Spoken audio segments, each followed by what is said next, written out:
Genèse 21.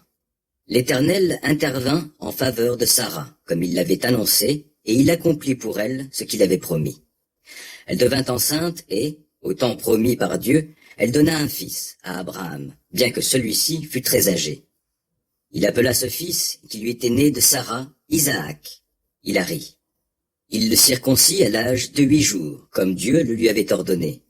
Abraham avait 100 ans au moment de la naissance d'Isaac. Sarah dit alors, « Dieu m'a donné une occasion de rire, et tous ceux qui l'apprendront riront à mon sujet. » Elle ajouta, « Qui aurait dit à Abraham qu'un jour Sarah allaiterait des enfants? Et cependant, je lui ai donné un fils dans sa vieillesse. » L'enfant grandit et Sarah cessa de l'allaiter. Le jour où l'on sevra Isaac, Abraham fit un grand festin.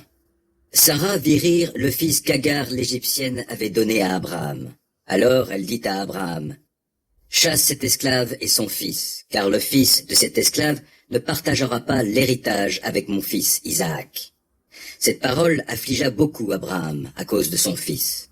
Mais Dieu lui dit, « Ne t'afflige pas à cause du garçon et de ta servante. Accorde à Sarah tout ce qu'elle te demandera.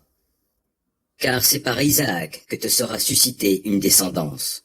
Néanmoins, je ferai aussi du fils de l'esclave l'ancêtre d'un peuple, car lui aussi est issu de toi. » Le lendemain, de bon matin, Abraham prépara du pain et une outre d'eau qu'il donna à Agar en les plaçant sur son épaule. Il lui donna aussi l'enfant et la congédia. Elle partit à l'aventure et s'égara dans le désert de Beer-Sheva.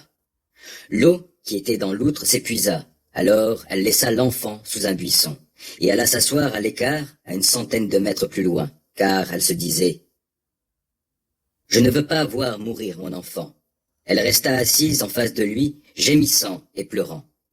Dieu entendit la voix du garçon, et l'ange de Dieu appela Agar du haut du ciel et lui dit, « Qu'as-tu, Agar? N'aie pas peur, car Dieu a entendu le garçon là où il est. Lève-toi, relève le garçon et prends-le par la main, car je ferai de lui un grand peuple. » Dieu lui ouvrit les yeux, et elle aperçut un puits. Elle alla remplir d'eau son outre et donna à boire au garçon. Dieu fut avec lui.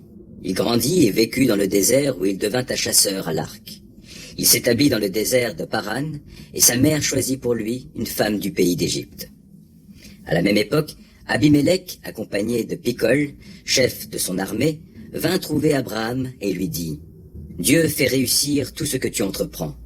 Maintenant donc, jure-moi ici, par le nom de Dieu, de ne trahir ni moi, ni mes enfants, ni ma descendance, mais d'agir envers moi et envers ce pays où tu séjournes avec la même bonté dont j'ai usé envers toi. » Abraham répondit, « Oui, je le jure. » Il saisit l'occasion pour lui faire des doléances au sujet d'un puits dont les serviteurs d'Abimélec s'étaient emparés. Abimélec lui répondit, « J'ignore qui a fait cela.